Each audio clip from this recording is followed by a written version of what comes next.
शहर में एक पति पत्नी अपनी एक 12 साल की बेटी ईशा के साथ रहा करते थे। पति का नाम मोहन था और पत्नी का नाम शीतल। मोहन एक बहुत ही अमीर व्यापारी था। शीतल भी पढ़ी लिखी ना होकर भी बहुत होशियार थी। एक दिन मोहन की फैक्ट्री में आग लग जाती है और उसका बहुत बड़ा नुकसान हो जाता है, जिसकी भरपाई करना मुमकिन नहीं था। हे भगवान, मैं क्या करूं? अब मैं कैसे कमाऊंगा? आग लगने की वजह से इतना बड़ा नुकसान हो गया। मैं अपनी बीवी बच्चों को कैसे पालूंगा? मेरी बेटी ईशा स्कूल कैसे जाएगी? उसे कैसे पढ़ाऊंगा? आप चिंता मत कीजिए, हम कुछ न कुछ कर ही लेंगे। ऐसे रोने से कुछ नहीं होगा, मैं आपके साथ हूँ। तुम समझ नहीं रही शीतल, सब बर्बाद हो गया है। मेरी सारी बचत खर्च हो चुकी थी, लेकिन फिर भी कुछ नहीं बचा। मैं कहाँ से लेकर आऊँ पैसे? हम कहाँ जाएंगे? आपके तो इतने सारे दोस्त थे, आप उनसे कुछ समय के लिए पैसे उधार क्यों नहीं ले लेते? मेरी फैक्ट्री के जलने की खबर सुनने के बाद उन्होंने मुझसे दोस्ती तोड़ दी, क्योंकि मैं अब अमीर नहीं रहा था और कहीं मैं उनसे उधार न मांग लूं। इस वजह से सबने रिश्ते तोड़ दिए और सारे दोस्त मुझसे दूर हो गए। सबके सब मतलबी थे। मुसीबत आने पर कोई मेरी सहायता नहीं कर रहा। कोई बात नहीं जी, मैं कुछ न कुछ सोचती हूँ, कोई हल जरूर निकलेगा। कौन ही हमारी मदद करेगा? अब तो हमारे पास जहर खाने तक के लिए पैसे नहीं हैं। हम पूरी तरीके से गरीब हो चुके हैं। एक काम करते हैं, मैं अपनी माँ से कुछ पैसे उधार ले लेती हूँ, वो मुझे पैसे जरूर दे देंगी। बहुत अच्छा सुझाव है। तुम कल सुबह ही अपने मायके जाकर उनसे पैसे उधार ले लेना। अगले दिन शीतल अपनी माँ के घर जाकर कुछ पैसे उधार लेने के लिए विनती करती है। माँ, आपको हमारी फैक्ट्री जलने की खबर तो मिल चुकी होगी ना? हाँ बेटी, बहुत बुरा लगा सुनकर। माँ, मुझे कुछ पैसे उधार चाहिए थे, क्योंकि हमारे पास कुछ भी नहीं बचा है घर का खर्चा चलाने के लिए। शीतल की माँ उधार की बात सुनकर ही हिचकिचाने लगती है और पैसे उधार ना देने के लिए बहाने बनाती है। अरे बेटा, तुम्हें तो पता है, तुम्हारी छोटी बहन, उसकी भी तो शादी करनी है और शादी में कितना ज्यादा पैसा लगता है। और मैं सच बताऊं तो मेरे पैर के जोड़ों ने भी काम करना बंद कर दिया है। इसीलिए सोच रही हूँ कि एक अच्छे से अस्पताल में इलाज करवा लूं।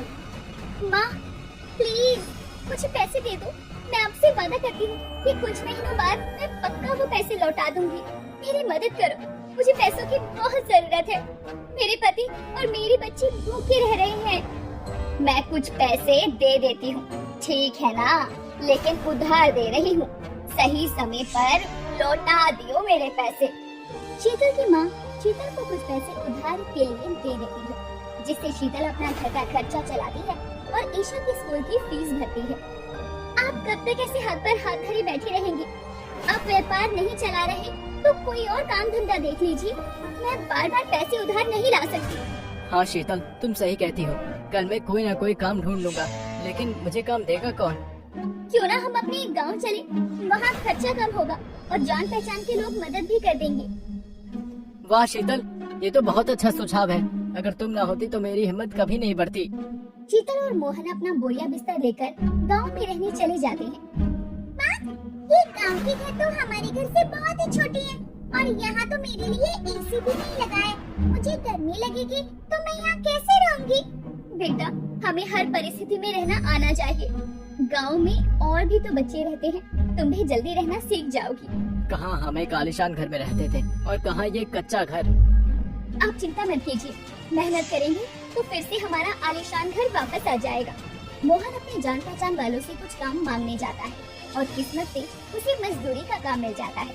घर आकर वो काम मिलने की खबर शीतल को सुनाता है। क्या हुआ जी, आज काम मिला आपको? हाँ शीतल, कल से मैं मजदूरी करने जाऊंगा। बस यही काम मिला है मुझे। पापा, मुझे स्कूल के लिए बुक्स लेके आनी है, मुझे कुछ पैसे दे दीजिए। मेरी बच्ची, मुझे माफ कर दो, अभी मेरे पास पैसे नहीं है, लेकिन जल्दी तुम्हें मैं पैसे दे दूंगा। अब आप सो जाइए, कल आपको काम करने भी तो जाना है ना? हाँ शीतल, तुम भी ईशा को लेकर सो जाओ। अगले दिन मोहन तैयार होकर मजदूरी करने चला जाता है और शीतल मोहन को खाने के लिए टिफिन पैक करके दे देती है। चाहे कितनी भी बड़ी मुसीबत हो, लेकिन शीतल, तुम्हारे हाथ का स्वादिष्ट खाना मुझे बहुत खुश कर देता है। अच्छा, अब आप जाइए, नहीं तो देरी हो जाएगी। मोहन अपने काम के लिए निकल जाता है और ईशा अपने स्कूल के लिए। शीतल पूरा दिन घर में काम करती है। अगले दिन शीतल का जन्मदिन होता है और मोहन ईशा के साथ मिलकर रात को शीतल को सरप्राइज देने का प्लान बनाता है। ईशा बेटी, आज मैं घर आते समय तुम्हारी माँ के लिए एक छोटा सा केक लेकर आऊंगा, लेकिन तुम इस बारे में अपनी माँ को बिल्कुल भी मत बताना, नहीं तो सारा सरप्राइज चौपट हो जाएगा। ठीक है पापा, मैं मम्मी को कुछ नहीं बताऊंगी। मोहन रात को शीतल से छुपाकर एक केक लेकर आता है और शीतल को अचानक से सरप्राइज देता है। Happy birthday. Happy birthday. अरे वाह, केक कैसा लगा सरप्राइज? बहुत ही अच्छा था। मुझे नहीं पता था कि आपको मेरा जन्मदिन याद होगा। अरे याद कैसे नहीं होता। चलो अब तुम आराम से अपना केक खा लो। चाहे कितनी भी मुसीबत हो, लेकिन अगर हम साथ होते हैं तो हर मुश्किल आसान लगती है। चाहे कितनी भी गरीबी आ जाए, लेकिन इन खुशियों से हमेशा अमीर रहूंगी मैं। अरे तुम तो रुला दोगी। आज तो खुशी मनाने का दिन है और तुम हो कि इतनी इमोशनल बातें कर रही हो। हाँ मम्मी, अब तो बस इस स्वादिष्ट केक का मजा लो। एक दिन शीतल बैठे बैठे घर के खर्चे के बारे में सोच रही होती है। गाँव आकर खर्च तो कम हो गया, पर इतनी सी तनख्वाह में घर चलाना मुश्किल है। मोहन बेचारे पूरे दिन मेहनत करते हैं, मुझे उनकी मदद करनी चाहिए और मुझे भी बाहर जाकर काम करना चाहिए। आज जब वो घर वापस आएंगे तो उनसे इस बारे में बात जरूर करूंगी। मोहन जब रात को घर आता है तो शीतल उससे बाहर काम करने की बात करती है। सुनिए, मैं सोच रही हूँ कि शायद मुझे भी बाहर जाकर काम करना चाहिए, हमारे घर के खर्च के लिए, बचत के लिए, ईशा की पढ़ाई के लिए और तो और मम्मी के दिए हुए उधार पैसों को वापस करने के लिए। इतनी कमाई तो आप नहीं कर पा रही हैं कि ये सारी चीजें आप संभाल पाएंगी। आप अकेले कितना ही कर लोगी, मुझे भी आपकी मदद करनी चाहिए।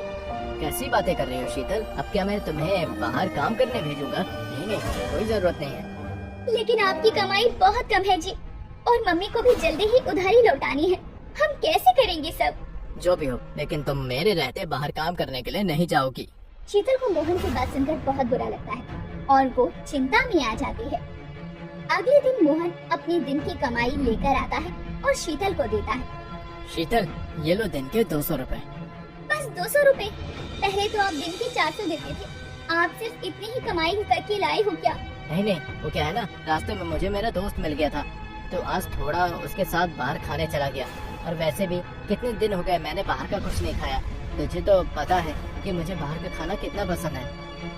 हाँ, वो तो ठीक है, पर हमारी कमाई इतनी नहीं है कि हम बाहर का खाना खा सके। अरे तुम तो बेकार की चिंता करती हो, सब हो जाएगा। शीतल उस दिन तो मोहन से कुछ ज्यादा नहीं कहती, पर धीरे धीरे मोहन शीतल को और कम पैसे देने लगता है और ज्यादातर कमाई बाहर इधर उधर की चीजों में खर्च कर देता है। इस बात पर शीतल को बहुत बुरा लगता है और वो मोहन से नाराज हो जाती है और मोहन को समझाने की कोशिश भी करती है। सुनिए, आजकल आप बहुत कम पैसे दे रहे हैं, आपको अपनी कमाई बढ़ानी होगी और फिजूल खर्च बंद कर देने होंगे।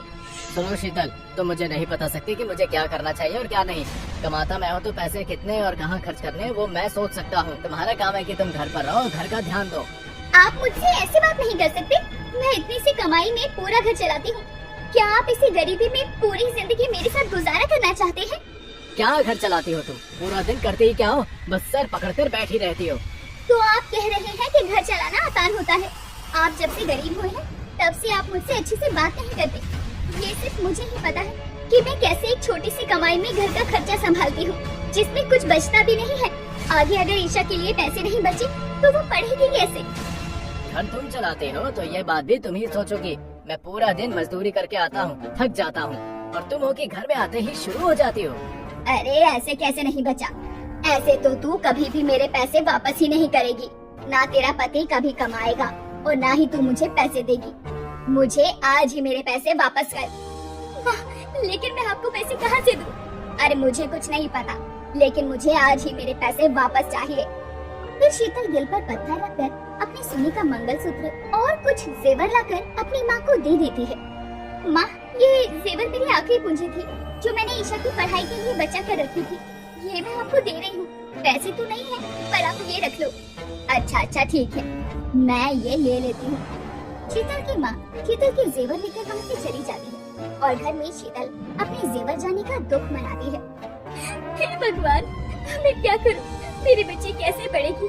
उसका क्या होगा? कोई इस गरीबी में मेरा साथ नहीं दे रहा। यहाँ तक कि मेरी खुद की माँ भी मेरी मजबूरियों को नहीं समझ रही और उसका फायदा उठा रही है। इससे बढ़िया तो हम मर ही जाते। अगले दिन ईशा रोती रोती घर आती है। अरे क्या हुआ मेरी बच्ची को? रो क्यों रही है? क्या बात हो गई? शीतल के पूछने के बाद भी ईशा रोना बंद नहीं करती और घबराहट के मारे शीतल ईशा से और सवाल पूछती है। मेरी बच्ची, तुम्हें किसी ने कुछ कहा क्या या किसी ने मारा? मुझे बताओ, घबराओ मत, मैं हूँ ना। मम्मी, अगर मैं बताऊंगी तो आप मुझे डांटेंगी तो नहीं ना? नहीं नहीं मेरी बच्ची, मैं बिल्कुल नहीं डांटूंगी। बताओ क्या हुआ? स्कूल में टीचर ने कुछ कहा क्या? मम्मी, मेरी परीक्षा चल रही थी और मैं ठीक से पढ़ नहीं पाई क्योंकि पापा ने मुझे बुक्स खरीदने के पैसे नहीं दिए और मैं बिना बुक्स के पढ़ाई नहीं कर पाई। तो मैं क्या बेटा, बोलो क्या हुआ? मम्मी, मैं फेल हो गई। क्या? मम्मी, मुझे फेल नहीं होना था, पर बुक्स नहीं थी तो मैं कैसे पढ़ती? कोई बात नहीं बेटा, मैं समझ सकती हूँ, तुम्हें रोने की जरूरत नहीं है। तुम्हारे पापा की गलती है कि उन्होंने तुम्हें बुक्स के लिए पैसे देने के बजाय फिजूल खर्च किए। इसमें तुम्हारा कोई दोष नहीं है। तुम चिंता मत करो, अगले साल और मेहनत करना और पास हो जाना, ठीक है? ठीक है मम्मी। शीतल मोहन की इस फिजूल खर्ची की बात से बहुत परेशान थी। बहुत बार समझाने के बाद भी मोहन नहीं समझता और अपनी फिजूल खर्ची की आदत को ठीक नहीं करता। अगर मोहन ने अपनी बुरी आदत नहीं छोड़ी तो हम कभी भी इस हालत को नहीं सुधार पाएंगे। मुझे मोहन को प्यार से एक और बार समझाना होगा, काश वो समझ जाए। रात को जब मोहन घर वापस आता है, सुनिए, आज ईशा बहुत रो रही थी। कह रही थी कि पापा के पैसे न देने की वजह से वो इस बार परीक्षा में फेल हो गई। ऐसे ही अगर आप खर्चा करते रहेंगे तो ईशा की पढ़ाई के पैसे नहीं बचा पाएंगे। बस बहुत हो गया शीतल तुम्हारा, जब देखो तब हुक्म देती रहती हो तुम। मैंने हुक्म नहीं दिया है, मैंने बस आपको समझाया है। ईशा मेरी वजह से नहीं, तुम्हारी वजह से फेल हुई है क्योंकि तुम उस पर ठीक से ध्यान नहीं दे रही हो। ये कैसी बातें कर रहे हैं आप? बिल्कुल सही कह रहा हूँ मैं।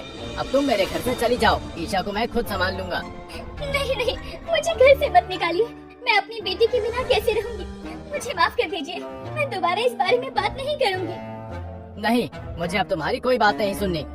मोहन शीतल को जबरदस्ती घर से बाहर निकाल देता है और शीतल और मोहन की लड़ाई को आसपास के लोग भी देख रहे होते हैं। तभी गांव वाले शीतल को ताना मारने लगते हैं। अरे देखो देखो, गरीब की पत्नी, गरीबी दिमाग पर छा गई है मोहन की, जो वो अपनी पत्नी को ही घर से बाहर निकाल रहा है। बेचारी शीतल।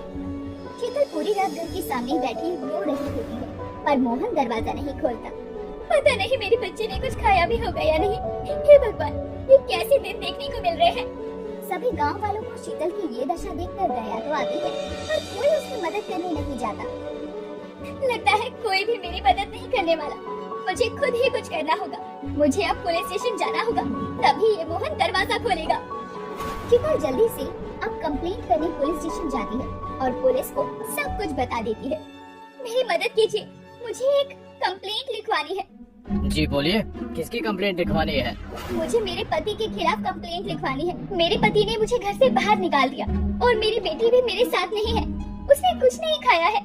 आप चिंता मत करिए, हम सब संभाल लेंगे। पुलिस घर जाकर मोहन को फटकारती है। आप अपनी बीवी के साथ अच्छा नहीं कर रहे हैं। अगर आगे से आपने अपनी बीवी के साथ ऐसा अत्याचार किया तो हमसे बुरा और कोई नहीं होगा। हम आपको लॉकअप में डाल देंगे। मुझे माफ कर दीजिए, मुझसे गलती हो गई। आप हमसे नहीं, अपनी बीवी से माफी मांगिए। मैं दोबारा तुम्हारे साथ ऐसा नहीं करूँगा। अब मैं तुम्हें पूरी कमाई दिया करूँगा, मुझे माफ कर दो। अगले दिन से मोहन शीतल को पूरी कमाई देने लगता है और उसके साथ अच्छा व्यवहार करने लगता है। देखते ही देखते शीतल और मोहन की गरीबी की हालातों में थोड़ी सुधार हो जाते हैं।